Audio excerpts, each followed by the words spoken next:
Hey everybody, Barry here again. I'm sorry if I look like I got hit by a truck. It's been a long week and I got 2 long weeks left. Well, less than 2 weeks. I got 1 full weekend. Today is Sunday. 1 full weekend left and like maybe a Saturday to get this thing ready for the burnout competition, and it is going to make it. So yesterday, or a couple, whatever, last video, I've got the rear brakes done. All new pads, rotors, calipers. The spool is in it, so it'll do 2 wheel peels. The line lock is hooked up to the front brakes. The 2-step is hooked up to the engine side. I'm just going to wire that and wire up the line lock. Today I'm going to try and take it easy a little bit. And by take it easy, I mean probably try and relocate the shifter and do something with the exhaust. For the exhaust, I have this thing here. This is going to go on the back of the turbo. And then I've got a 4-inch pipe that's kind of going to do that. And it's extremely close to the cowl, so I'll do my best. And I also have some heat wrap here so I don't melt the cowl while I'm doing burnouts in it. And yeah, so I'm not sure what I'm going to do first, but I guess you'll see in a second.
Well, I was starting to get somewhere with it. So the tower was way too high. It was hitting the heater box. So I had to cut it down a lot. I cut about 3 inches of it. And then this is my fork here. It's going to allow it to go forward and back, left and right, in order to shift first, third, fifth, and reverse. And it's going to be kind of like this. This is what I had for the rat rod before. Worked awesome. And the heim joint on the bottom will allow it to rock and go forward and back. It worked perfect on a rat rod. I can't see why it wouldn't work perfect on this one. I do have to extend this bar because the shifter is going to be sitting back a lot. So we'll continue on and I'll show you what it looks like in a minute.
Well, this thing's been giving me a hard time all day. But I gotta say, this is pretty cool. The throw is like 3 inches. It's easy to shift. Even reverse is good. Clutch works. Almost ready for burnouts. You want to see the coolest part of this thing?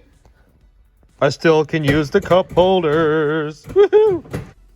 All right, that's quite enough fabrication work for this weekend. I'm gonna do some exhaust, and that means hood exit. Also, I have to figure out how I'm getting to Bishop Falls, which is a half an hour from here, with no hood and a pipe sticking like a foot out of the hood. Be a good video if I got pulled over and had to explain what I was doing.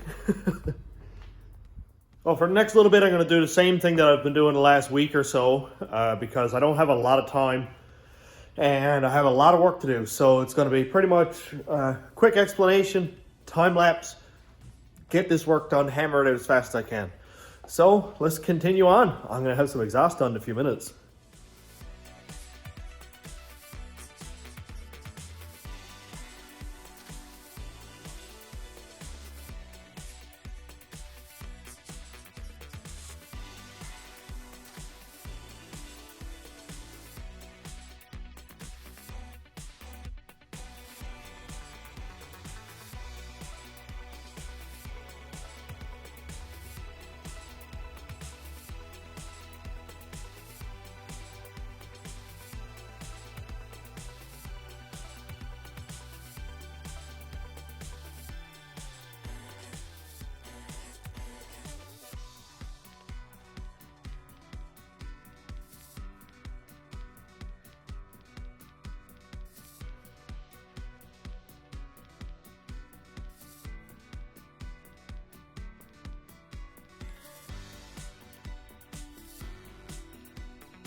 This is exactly what I was hoping for.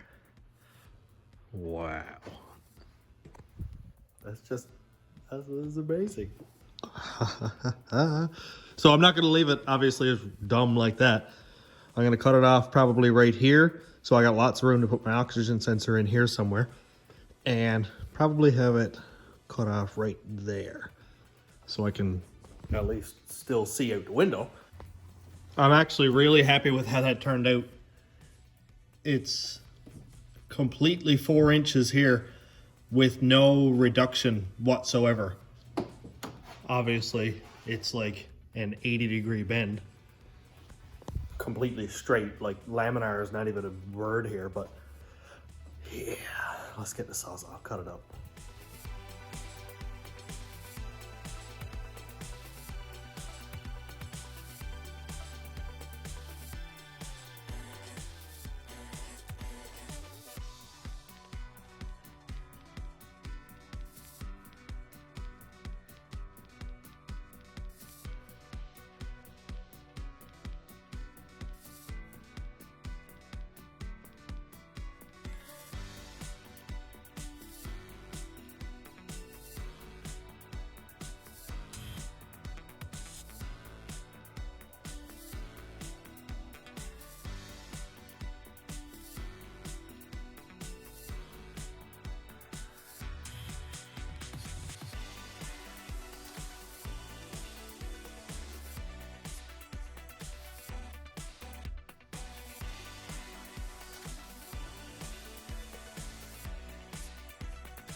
Now that looks fast. Oh, look at it. Oh my God. That is insane. The wastegate, funnily enough, is actually pretty much the same angle. So I was like, let's tip it up straight. Maybe I'll richen it up a little bit. We'll get a little bit of fire on two-step. Maybe. I got like 3 layers of wrap on this, mainly because I don't want to cook this cowl here. That's nice and spongy and fleshy and melty. Oxygen sensor bung. So that'll be at a nice angle here like this so it doesn't get full of water and foul yet another $150 sensor. Because I'm after doing that like 4 times. I have no idea why. Wrapped all this here the best I could just to be sure that isn't going to cook anything. Oil line is well out of the way. Man, that looks good. Cass came by today and she's like, you're not driving that on the highway. Like a half hour to Bishop Falls. Yeah? Yeah, I am. Well, that's going to be savage at the burnout competition. So I'm all done here for today. I'm going to go home and watch Detective Pikachu with my girls and probably get a haircut because this is getting out of hand. Anyway, I'll see you on the next one. Thanks for watching, everybody. Have a good night.